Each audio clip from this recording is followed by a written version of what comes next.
bringing old ships to life. So hello everybody, it's Jamie, as you all well know, and welcome back to another video. And today is quite the tale to tell, as we'll be talking about the crew and the mutiny of the Russian battleship Potemkin.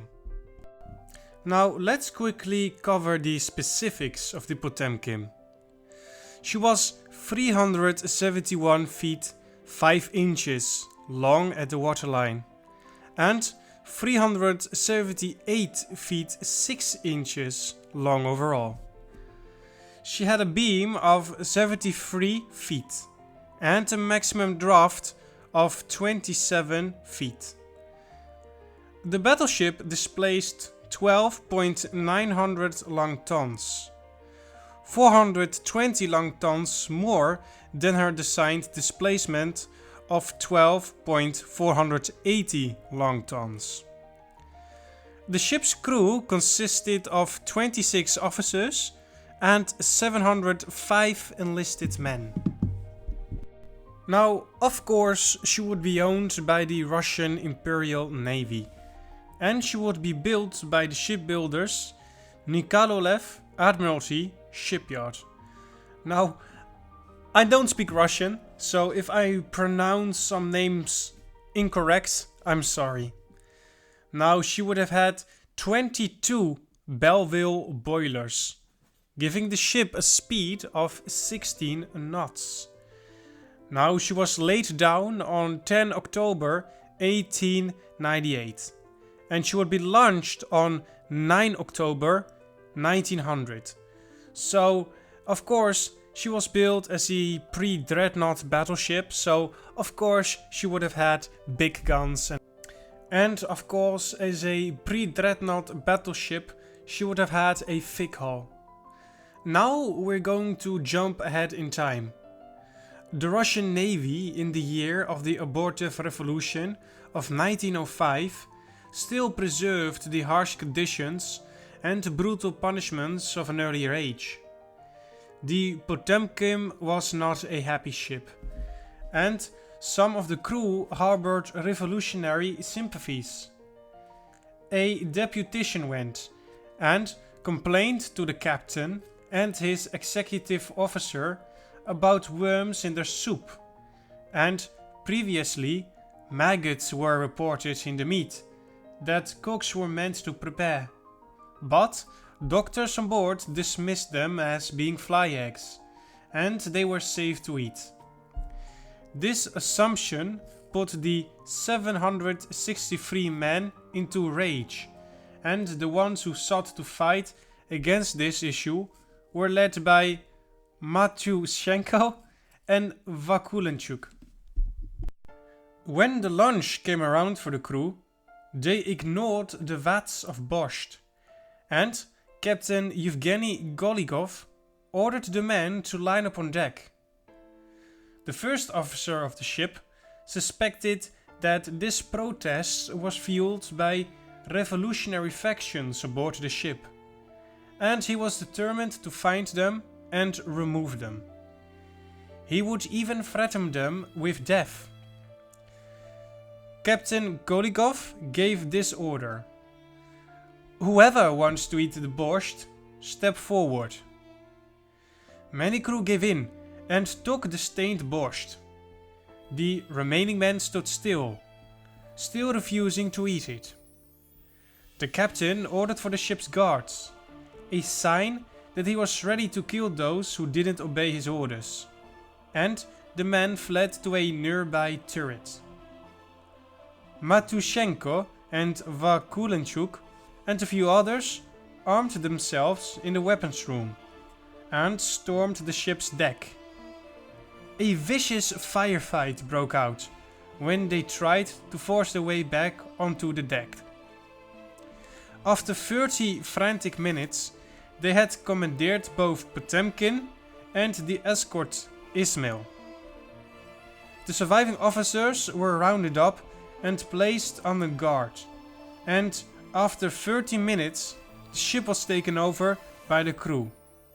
And soon, the Potemkin was seen flying a red flag, and Matyushenko was now leading his people on their ship. They made port for Odessa, where strikes and riots have been happening for weeks by that point. And at 6 hours on June the 15th, Potemkin arrived in port. Crew hoped that they would get support from the workers on strike. Crew brought Vakulchuk's body ashore, who was killed during the mutiny of the ship, and placed him near the steps. And with a note pinned to his chest reads, "Citizens of Odessa, before you lays the body of Battleship Potemkin sailor Vakulchuk, who was savagely slain by the first officer because he refused to eat borscht that was inedible." By 10 a.m. that day, thousands gathered in support of the crew. As night fell, loyal troops fought against the rioters and shot into the crowd. Some 1,000 people lay dead in the streets of the Ukrainian port city of Odessa after a night of rioting and arson by protesting workers. Acting on Nicholas II's orders, a military garrison pinned the mob against the waterfront and began indiscriminately firing on them. A gruesome scene unfolded on the Richelieu steps, where mounted Cossacks guards cut a bloody swath through the crowd. On June the 18th, the Potemkin set out from Odessa to the Romanian port of Constanța, where sailors' requests for supplies were refused. The ship left the port the following day, but returned on June the 25th after failing to secure supplies in Feodosia.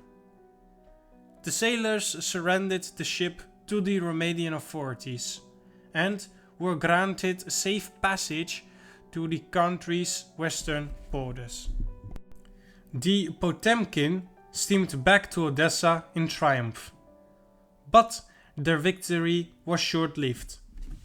The St. George revolt had involved only a small faction of rebels, and many of its crew still harbored Tsarist sympathies.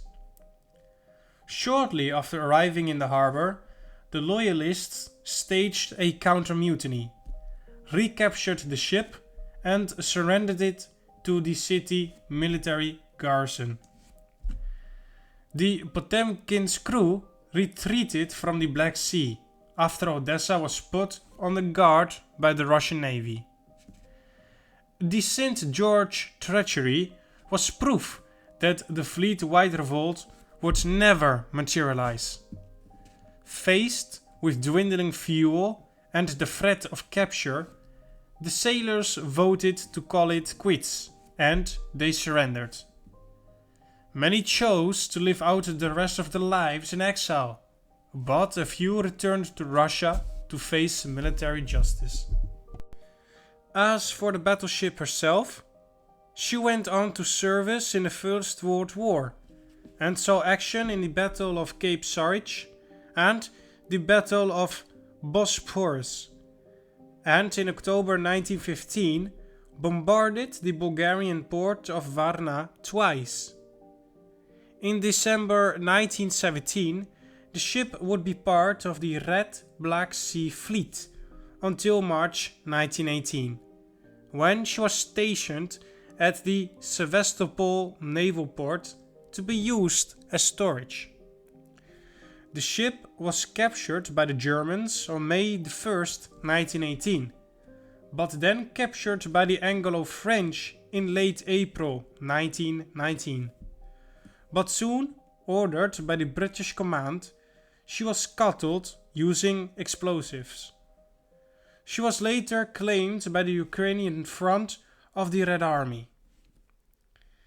In 1923, the ship began demolition, but despite this, she wasn't stricken from the Navy list until 1925. And that was the end of the Potemkin video. Have you guys enjoyed yourselves? I certainly did. I loved making this video. I quickly want to say sorry to all the Russian viewers out there. Myself, I'm not Russian, so if I pronounced a name incorrect, which I'm sure I did, I'm sorry. Forgive me, but I hope you enjoyed the story nonetheless. This is actually a quite sad story, to be fair. Much death in the story, there's much death. And yeah, it's just sad, it's just sad. But if you have any thoughts or comments on this video, please leave them in the description down below. I reply and I read and reply to every one of them. I read and reply to every one of them. That's it. So yes, if you have any comments or thoughts, please leave them down below. I read and reply to every one of them. I quickly want to also take a moment to thank all the new subscribers who have subscribed. That really means a lot. Again, as you can clearly hear, my English is not the best, but it means so much to me that you guys are watching my content. It really means so much. A lot, I mean. If you have friends who like ships or ocean liners, please show them my channel. We are now trying to reach the 800 subscribers, my friends, and we are getting very close. So I wish you a good night or day wherever you are, and we will see each other on the next one. Have a good night or day, my friends. Goodbye.